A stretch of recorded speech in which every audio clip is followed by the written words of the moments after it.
Hey there! Thanks for joining us at Flipside Frolic, where we learn to understand each other's perspectives by flipping the script and having some fun. Here we go. We're live. We're live. Let me check. Uh-oh. Oh, there it is. Yep, I'm alive. Nice. Is that All right. a bad dad joke? Yeah, we're here at Flipside Frolic. We have Bill Moore here. Me and Bill, I've known Bill for quite a few years, so we're just going to start it off. One of the things I noticed you had going on is your Movember campaign on Facebook. As I can see, you have quite the Movember stash going there.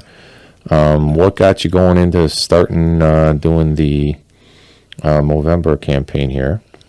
Oh, I started doing it 6 years ago, I guess. Actually, I think I started 7 years ago when my brother got sick.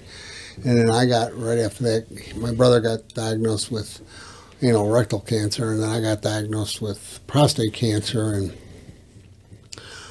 I can't remember. I heard about it somewhere or something. And, the first year I just grew a mustache or whatever I grew. I can't remember what I did the first year. But I wasn't on Movember or anything. But then I heard about Movember and learned about Movember, because a lot of people do this, you see it in the hockey leagues and stuff like that, the football, people do this facial hair. And I said, I can do that, for a month. And I got permission from my boss. So,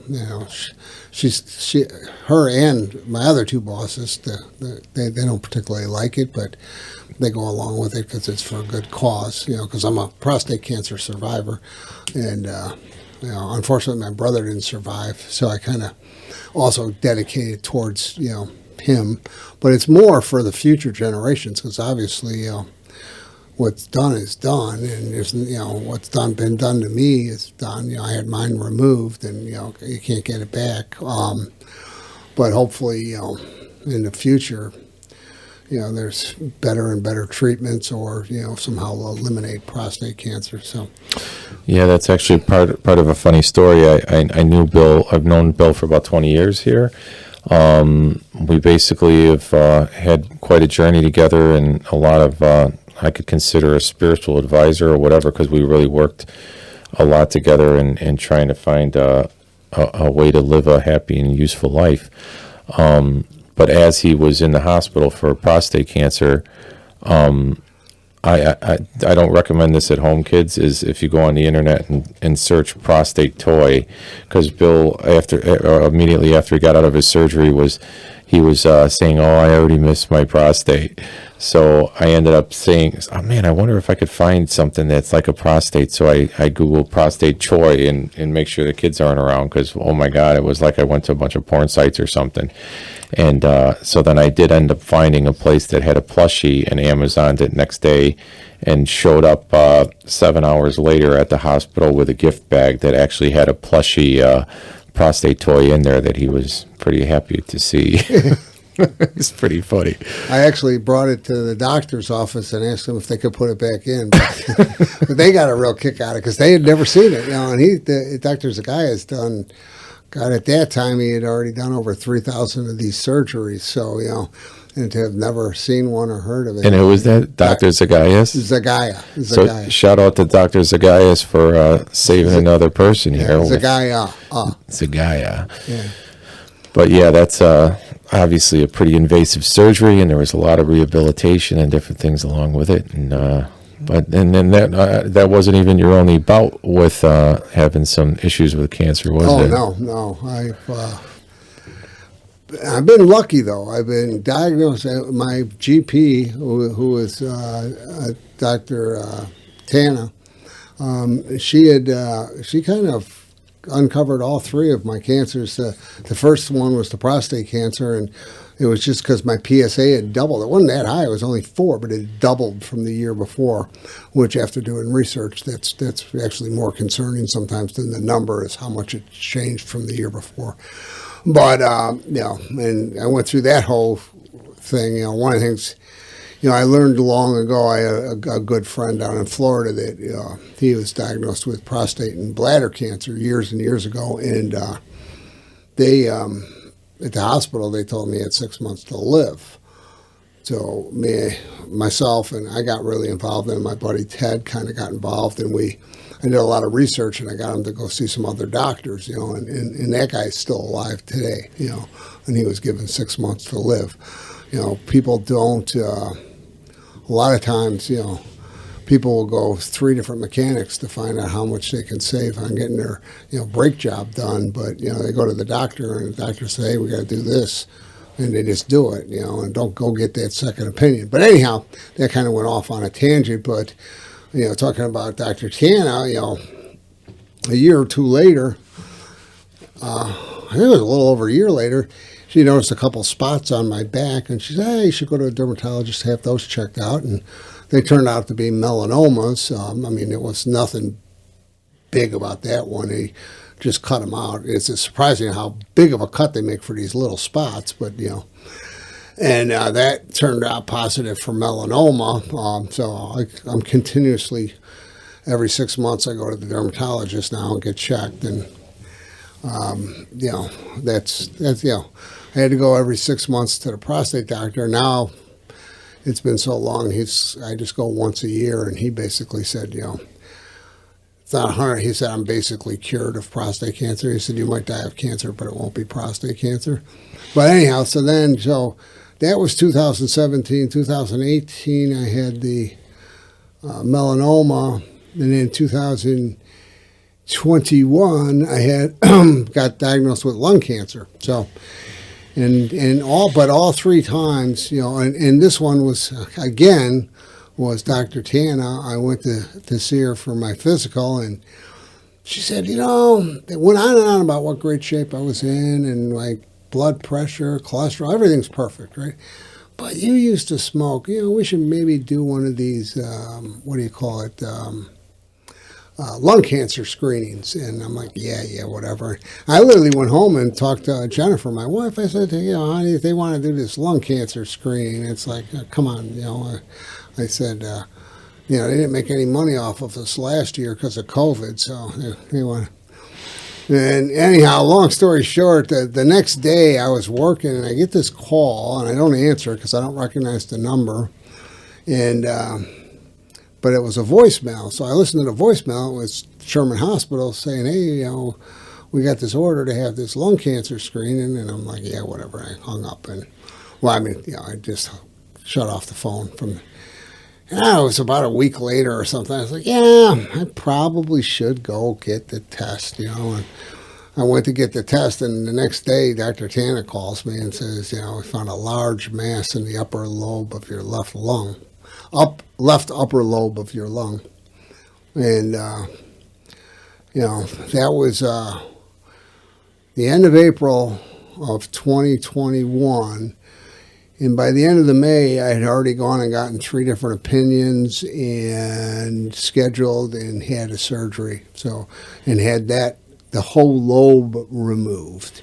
I did a lot of research again, and I found that, the 5-year survival rate for lung cancer is 15%.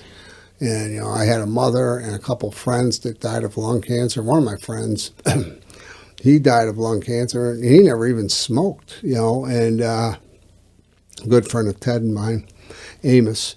And, neither one of these were pleasant to watch because it was brutal. So got all that going on in your head, and you're like, but I found that, it's 5-year survival rate for lung cancer is 15%. But if they catch it early, it can go up to like 45, 50%. But if they catch it early and you're strong enough and able to have the tumor removed with the whole lobe at the same time, the 5-year survival rate goes up to 90, 95%. So it's like, So I've been blessed, lucky that, I told, Dr. Tana, I think I owe you something, dinner or something, and no, that's my job, she said. And she said, I'm sorry to tell you, too, I'm leaving the practice. You know? So now I've had to, I have a new doctor in the same offices, and I told them, I said, you know, you got a tough act to follow, you know. I mean, Dr. Tanner saved my life 3 times, you know, so, but yeah, so that was a long story off of a short question.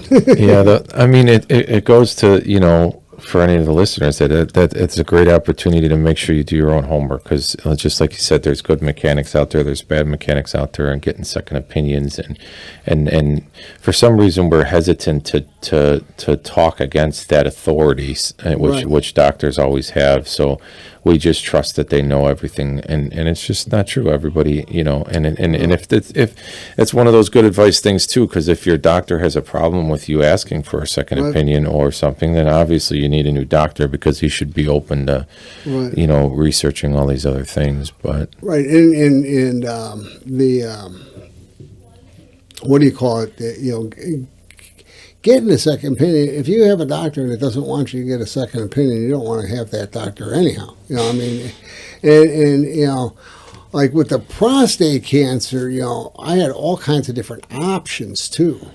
So I had to see lots of different doctors. I saw surgeons, I saw radiologists, I saw oncologists, you know, and you know, determining on what I wanted to do and what I felt most comfortable with and who I felt. You know, we're interviewing them. They're, you know, I mean, you know, we're paying them. That's, you know, and they don't call it practicing medicine for anything, you know, so it's, you got to find, you know, when it came to the lung cancer, you know, I saw 3 different doctors.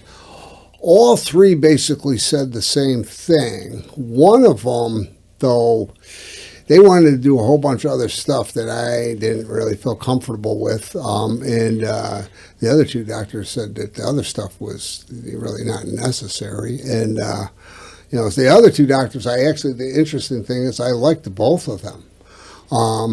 And I literally, my decision was made. I called both their offices and said, whoever can get me in sooner is the one that's going to get it. You know, and I was honest. I said, I really like both surgeons, but, you know, it's a coin flip. You know, because a lot of times, you know, they'll have the same diagnosis and the same decision, and then it's who you feel most comfortable with. And another thing that, you know, you kind of want to do, like with my prostate cancer, I really liked my local doctor, the urologist I was seeing out in Elgin, but he didn't really specialize in that surgery and stuff, you know, and he'd do maybe a couple a month, you know, whereas Dr. Zagaya was doing, you know, 6 and 7 of them a week, you know, and it's another thing that a good friend of mine who's a PA, a physician assistant that used to work with a urologist and used to do the surgery before the Da Vinci robot, which was a brutal surgery. I mean, it's still pretty brutal, but not near the blood loss and all. And he said, you know, you want somebody that's, you know, doing these every day, not someone that does a couple a month, you know. So, no, that's obviously, it seems so, it worked out good. I mean, you know, but that's part of some of the, like we always talk about the spiritual things and the serendipitous and coincidences. I personally have forgotten or don't believe that coincidences exist, because there's been so many in my life over the last 20 years or so, and what's supposed to happen will, and you try to do your research and do the right thing, and hopefully it works out the way it's supposed to, which we know it will. But yeah, it's not easy. It's not fun. You know, it's actually a lot of work. But you know, you're talking when you're getting into those kind of things. It's kind of a life and death type of thing. You know, I mean, you know, you might want to spend a little extra time on it. You know, I don't know. This is my opinion, but you know, everyone has their own path to go on. But you know, I highly recommend multiple opinions and do some of your own research.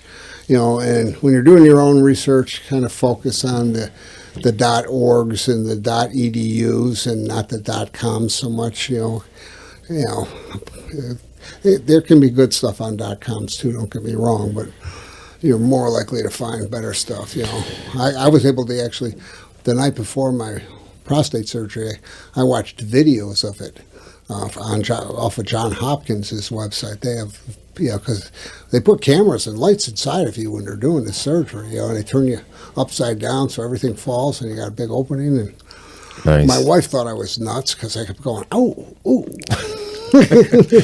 Well, another thing that I've learned from you over the years is just, sometimes we just got to learn how to just be grown-ups, and you've always been big about, as far as from what I've known from other people that I know about, going through bills and seeing, and God, who's got time for that sometimes? But, Right. whether it's a dentist bill or and you're like, well, what's that from? And all this other stuff. And it's always, it's not somebody else's responsibility to kind of be on track just because, well, it's just paying a $20 copay. What do I care? It's not coming out of my pocket.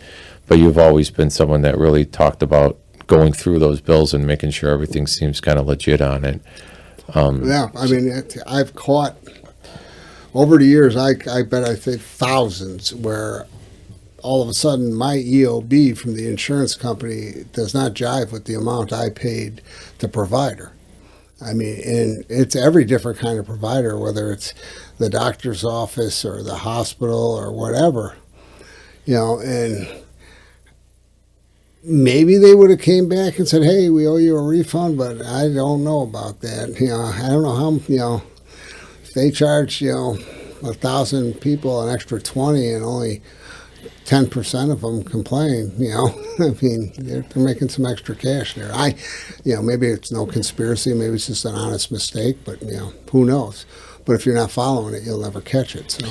Yeah, that's always, the hard thing to try to figure out if even with different government operations or different things where it's like you can't tell if it's nefarious characters or just stupidity and, Right. and just incompetence Right. and obviously people make mistakes and stuff, and if you're processing 7,000 Right. things a day, obviously sometimes things get missed or whatever the case may be. But Right. Yeah. But it's the funny thing is too. It's always happened is when I catch them and I call. Oh yeah, you're right. They always say, yeah, well, but it still takes them forever to get the money back to you. It's like. yeah, but but if you don't pay the bill, it's like within 2 weeks it's already sent to collections. Right. And then I'm pretty certain, don't quote me on this, but and obviously, folks, we're not doctors, so but make sure you talk to your providers and don't take advice from us on major medical procedures. But by all means, get second opinions and all of that. But it is incredible how those sorts of things just sometimes they get missed, sometimes they don't, Right. whatever. But Right. But I mean, it's the whole we do have a pretty decent medical care here in the United States, but sometimes we got to kind of do a little bit of work. I mean, well, I won't get into that. But. yeah, no, that's true. That's the whole point of even starting this podcast is trying to talk to real people about some of these scenarios and different life situations. Because, like one thing, I was involved in a lot of different things over the years, and one of them was the saltwater aquarium industry and breeding fish and all these sorts of things, and you'd really run into people from England and Australia and different things. And I was always the kind of person that was like, hey, what do you guys think of this? What do you think of gun control from this couple from Australia? And this was probably 25 years ago. And they're like, we never really thought about it because it just wasn't something that affected them. Right. Because there just wasn't many guns anyway. So some of those different issues, it's just funny how people in different parts of the world, it just doesn't necessarily affect them, Right. because it's just not part of their existence. But we'll put a link in the description for, I don't know if this podcast will get out prior to the end of the Movember campaign, but Bill's probably about 75% to your goal on Facebook right now, it looks like, and it's over $1,000, which is pretty cool. So there's definitely worse, that's a good organization to give to, and we'll see. Yeah. Like I said, if not, we'll keep an eye on it for next year, and obviously when Movember rolls around. But the stash is coming in pretty good. Yeah, all my proceeds go directly to prostate cancer research. So that's that. Movember does a little more. They do the testicular cancer. They do men's suicide. So they do a few men's issues, but you can kind of tell them where you want yours to go. So that's kind of what I've done on mine, because I am, a prostate cancer survivor. Yeah, and this year I'm doing just a regular stash with a little soul patch. It's the little poet in me, right? And then last year I did the mutton chop. Everyone told me I looked like a Civil War general. Nice. And, I remember I've that. done the no shave. Half shave? You Yeah, did? I did the half. Well, that was for. I don't remember what year that was. That was the year I did the no shave, so I didn't shave at all. And at the end of the month, they sent out a thing, and they said it was kind of like a dare. Are you up for the challenge? And to shave half your face for the last day. So November 30th that year, I walked around all day with a half-shaven face. I had a full beard on one side and mustache, and the other side was completely shaved. Yeah. I raised a couple of $100 extra because people obviously are. Well, the people that would talk to me that didn't think I was nuts, hey, Yeah.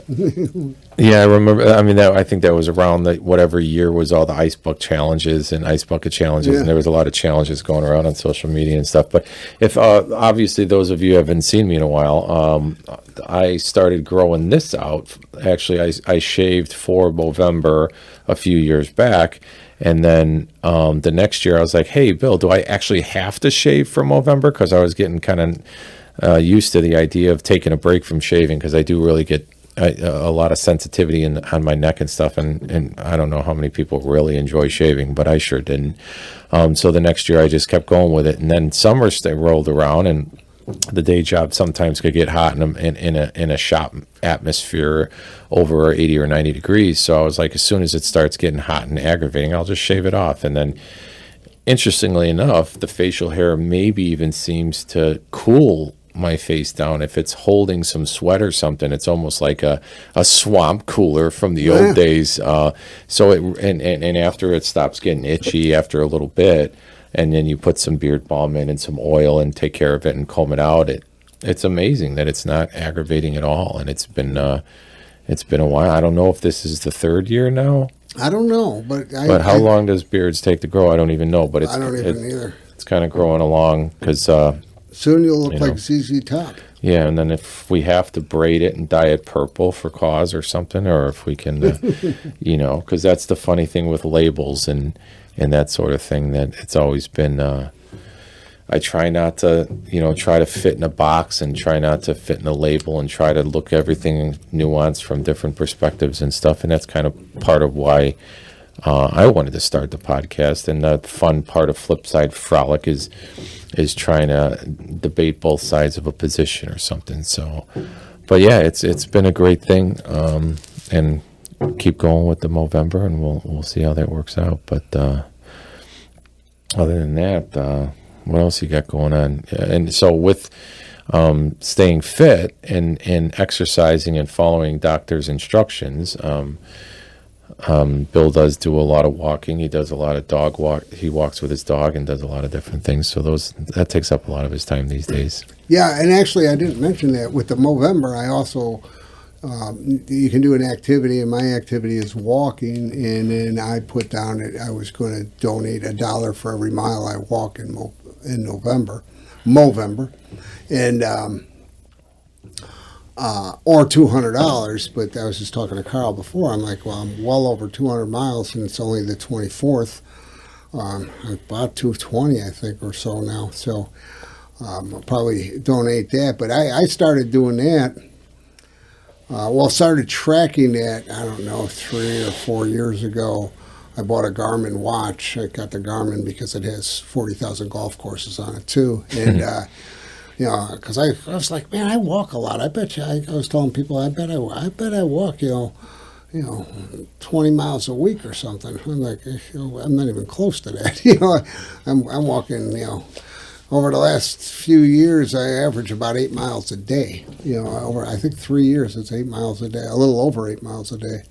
And then we do a lot of that at I take my dog to the dog park where I go up and down hills. They call me Hill Bill at the dog park because I'm always going up and down the hills. I actually, now about probably 6 months or a year ago, I started a quarter of the hills I walk up backwards now.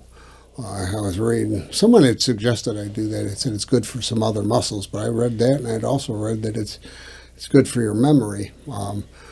Sometimes physical therapists use it with early stage dementia and Alzheimer's patients, get them walking backwards. I don't remember I don't remember why they said it's good for you, but Yeah, definitely. I've never heard that one. We can do a little research on that and check it out. But I guess it makes sense if it's just reversing some factors and just the way the brain works and stuff. But yeah, we've known each other again about 20 years, and we used to golf Sunday mornings, first one out. It was kind of nice. You didn't even have to ask the wife if you're doing anything, because we'd be home by 10:30 in the morning after having 18 holes of golf in. And great game, that's for sure. But yeah, it's pretty wild. yeah. So yeah, I walk quite a bit, and I do some other things. And one of the reasons why I walk, I also do some yoga and some other resistance band stuff.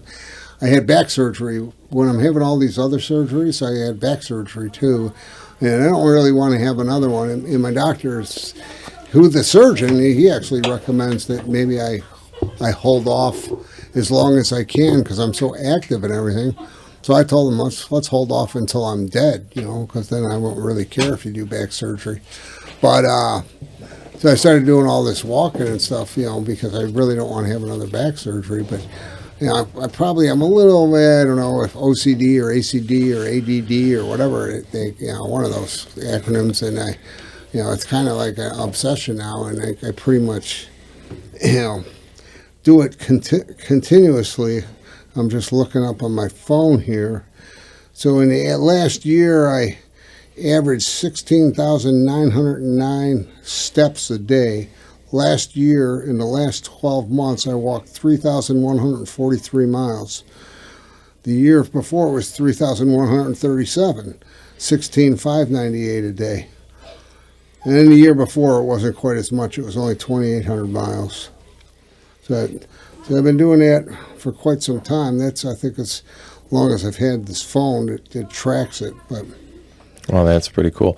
Yeah, I personally have a Fitbit, and I also have an app, and my numbers are nowhere near that. But I have had a pretty good history of different fitness regimens and different stuff. And when I first met Bill, I was I think 4 months before that, I actually competed in a natural bodybuilding, one of Kevin Noble's competitions out in Rockford, and didn't win, but deserved to be on stage competing at like 178, I think I did. So I was in a few pounds lighter than I am right now, and that's one of those things too, with talking about some of these things and trying to be, trying to get ourselves motivated to continue on and get started again, because some of those fitness routines and it's about, I guess it's kind of like partially about some of the spiritual and some of the forms of creating good habits in our lives instead of doing the bad habits. So, if we could cut the blueberry muffin from on a daily basis from Dunkin' Donuts or something like that, those daily routines. And I just mentioned it a couple of times even at Thanksgiving, because we just had Thanksgiving yesterday, and we're at family, and it was a great time, and all the desserts and everything, and that's one thing that always stuck out at me is it's not really that important what you eat from Thanksgiving to New Year's that matters. It's more what you eat from New Year's to Thanksgiving that matters. And if we could have those good habits throughout the year, then obviously worrying about 1 month is not going to make or break our nutritional world. But so yeah. Where else you at your step there? Yeah, I'm trying to look up why it's good to walk uphill backwards. But it does say, I haven't found that yet, but here it says, what are the benefits of walking backwards and building? Improves balance and gait, but it says it challenges your brain. But I know I've read, I just can't remember what I had typed in as a search. Nice. But they say, I mean, all over here it says good for your brain and good for your balance, which is always good. Yeah. But yeah, so I mean, even with any kind of, again, so like a lot of times, I know Bill had said that he walks his dog daily. He does these steps. It's about consistency and doing the same thing over. And even back when I was training in the bodybuilding field, it was it's so weird how our brain just changes things, because it's like, I know with everything in my being that when I was eating 6 square meals a day and I would only cook 2 days a week, I would cook on Tuesdays and Sundays, and I would always have my meals with me. So when it was time to eat, you just eat. And you never really thought about food. You never thought about cleanup. You didn't have to think about where are we stopping tonight, or what should we order for dinner, or all these other things. So it's so much easier to just deal with cooking for an hour and a half twice a week and not even thinking about food for the rest of the week. And yet it's so much easier, even though it kind of seems like a lot of work. And it really is so much better. That's if we're on the 6 meal a day kind of plan. But lately, over the past couple of years, I've been playing around with ketogenic and intermittent fasting, which seems to be a little easier because I don't even really have to bring a lunch to work, because my first meal is pretty much after I get home from work. So Yeah. not have to deal with cooler and food and all these different things. It's interesting. Yeah, I've always been lucky. I've been blessed with I have the hard time gaining weight. I can lose weight easy. When I had the lung surgery, I lost like 10, I can't remember, it was 10 or 15 pounds, but it took over a full year to gain that weight back. You know, I'm pretty active in doing this stuff. But yeah, I hopefully, I don't know. I was trying to come up looking at this Google, but I can't look at research and talk at the same time. No, it's challenged. So like even here, we can, here's an article from the New York Post even that shows for many people walking is one of the easiest and low impact forms, but health benefits of walking backwards. It can help strengthen your mind and coordination. Doing something like challenging the body to walk backwards requires actually quite a lot of coordination, quite a lot of effort, and it's asking the brain to do something it's not as used to doing, says McNarma. Right. There's some studies out of Harvard and stuff that I just saw here that says that it really improves your short-term memory. So it's probably why they use it with the early stage dementia and Alzheimer's patients. So yeah, if I need anything I can get to improve my memory, because I can remember useless tidbits of information from decades ago, but it's hard to remember what I did an hour ago. Yeah, I don't know how that works, and I, maybe there's just like with nutrition and working out, there's some science showing that there's 4 body types that are a little different, so everybody's not the same. And again, right. Even with second opinions and medical procedures and all these different things, we have to realize that everybody's a little bit different, and there's no cut and case simple solution for everybody, and that's the diet fads and all these other things. But it seems pretty ironclad that not eating as much sugar is probably a good thing, and that's pretty much undisputed, I would think. In my experience, it seems to help out a lot. And exercise, no matter what, is no matter what. I mean, even if you have disabilities, there's exercises you can do. There's no excuses. There's no doubt, and just the from depressional states and from just feeling better, and it's the same kind of thing. I know when I work out, I feel better, and yet sometimes I could go through these paths and these months and not do anything, and feel like it's so hard to get back into it. And it's so much easier if we just maintain that constant and good habit and do the same things, it's hard. Then you almost feel like a fish when you don't. Right. And you got to double up or something. Yeah, and you know, I get into routines, and you know, it seems to help. You know, I'm lucky that way. You know, I mean, and I do know every once in a while something comes up. I don't work out for a few days or don't do yoga for a week or something. I tell you, I go to do it, and it feels like I'd never done it. It goes so fast the older you get. You know, I was just reading too here. It said that a study showed that elderly people that walk 6 to 9 miles a week have far less memory problems. Six to 9. That, I mean, you know, that's basically trying to walk a mile a day. You know, I mean, that's pretty easy to do. Yeah, and there was some other stuff I've seen on other podcasts and different information that we could look up or whatever, but the smarter people, successful people, CEOs, all these different things, and then you can get into talking about different psychological or different circumstantial reasons for success or not being successful, but it seems that the coincidences of what successful people do seem to be pretty consistent, regardless of neighborhoods or race, color, creed, or anything along those lines. That people that stimulate their mind, people that overcome challenges and that push themselves to get through some things that aren't pleasant, seems to be a character building thing that pans out in a lot of other areas of life. Right.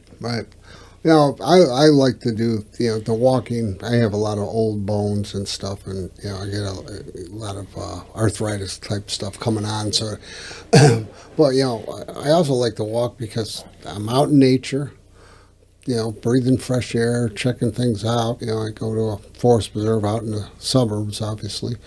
But, you know, I can think, I can meditate, I can just, you know, talk to the dogs, you know. So far the dogs don't talk back, so that's probably a good thing. Well, I don't know, my dog talks back. So he says he knows a couple of words. He knows bark. Yeah. What's on the side of a tree? Bark. Ruff. What's on the top of a house? A roof. Yeah. So. What's your cousin's name? Wolf. There's some bad dad jokes. Yeah, for sure. But I guess that's part of over 50 in some ways. But hey, speak for yourself. I'm not over 50. I am. Yeah. That's all I know. I'm 18. But you know,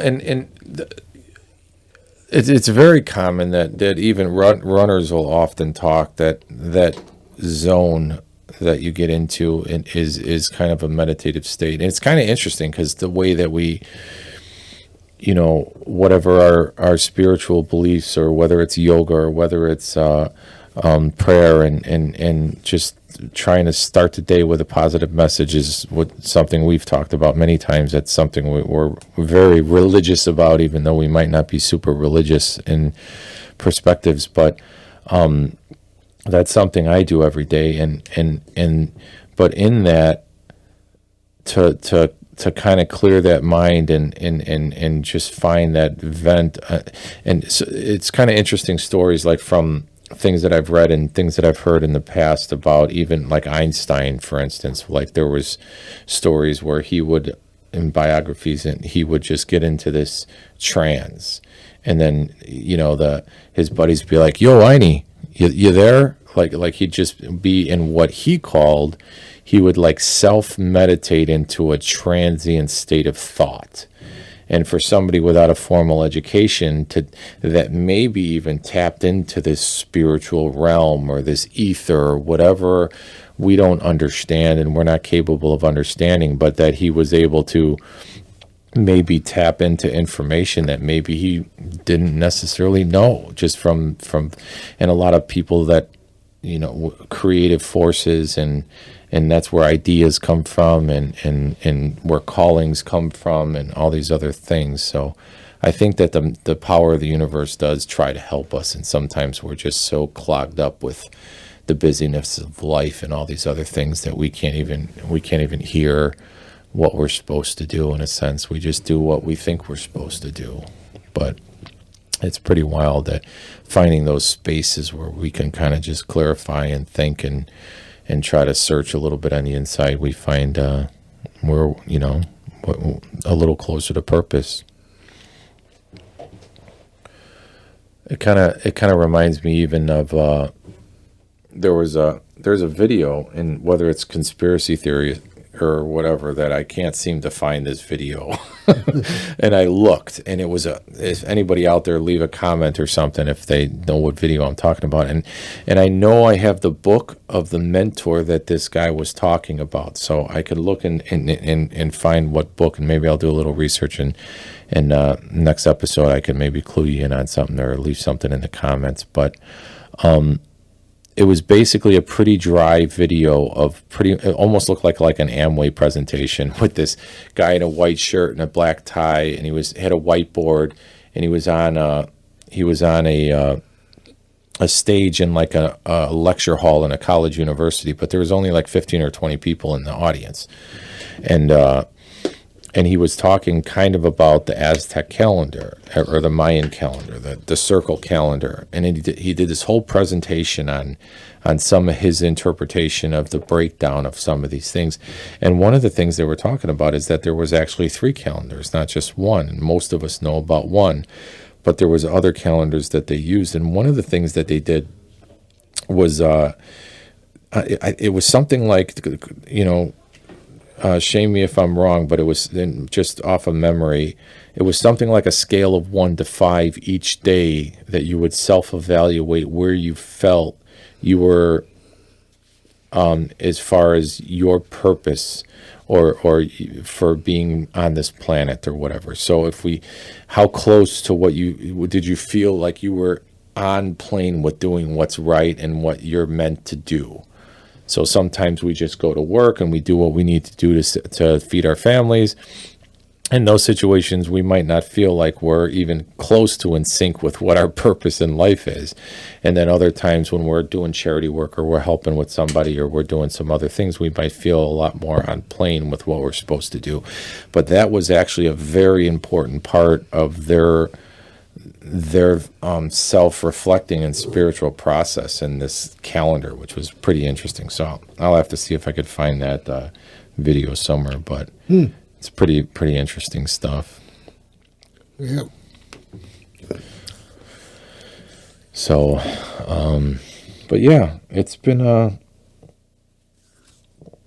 cool journey with Bill here. Bill's golfing. Bill's working, craziness in the media. so it's funny that I again I wasn't ever super big on super labels, but Bill was a great influence in my life in a lot of ways because he was a different perspective. Like I could probably have been labeled like pro-union liberal. I'm involved in the union. I'm involved in. I live in Chicago. I've seen both sides of the union struggle and in a lot of different ways. And I worked in a non-contractual management atmosphere of dispatching truck drivers in a union facility. So I was kind of on the management side, and now I'm kind of on the worker side. And there's a lot of different perspectives on labor and greed and all these different sorts of things, and you were always a more conservative and right shifted person, and then now in this day and age it's so much different, and it seems crazy to even sometimes people might even be unwilling to be afraid of even mentioning that, gee, I think lower taxes might be a good idea or conservative in spending or all these different things. But it was interesting that was always one place where we had a lot of different discussions over the years of just trying to find some middle ground. And because I was off hurt one time, and I was even contemplating like doing the middlecrats when I was kind of throwing that around, like vote out the incumbents and just everybody's so much in the middle on so many different issues. So that was another kind of point of starting up the podcast, just talk about different issues and see where most people are really in the middle on so many different things, but we get skewed on one side or another with all these different labels and isms and different things. But just being the idea of not spending more than you have is it's just so funny that why is that such a crazy thought, but yeah, it's been a wild ride. Yeah, it sure has. Long, strange trip it's been. But now there's nothing left to do but smile, smile, smile. Smile, smile, smile. But, so what else you got going on? I don't know. A little of this, a little of that. Just, I don't know. I don't really know. Nice. I put it on pause. Pause is good sometimes, that's for sure. I mean the recording, put it on pause. Oh, we could do that. That's easy enough. I'm going to go to the bathroom, too. All right, quick. All right, we'll do a... Let's see where we're at. Do a quick... Now I feel like we're trying to... You push it a little. I think we kind of had a good thing going, and now we're trying to come up with something. Yeah. No, that's cool. All right, folks. Yeah, no, that's cool. And we'll either be back or we'll catch you at the next episode. Thanks for joining us at Flipside Frolic. We hope you enjoyed the conversation and maybe learned a little something about other people's perspectives. Don't forget to subscribe, share, and throw us a like on the video. Comment if you have any questions, and we'll see you on the next episode.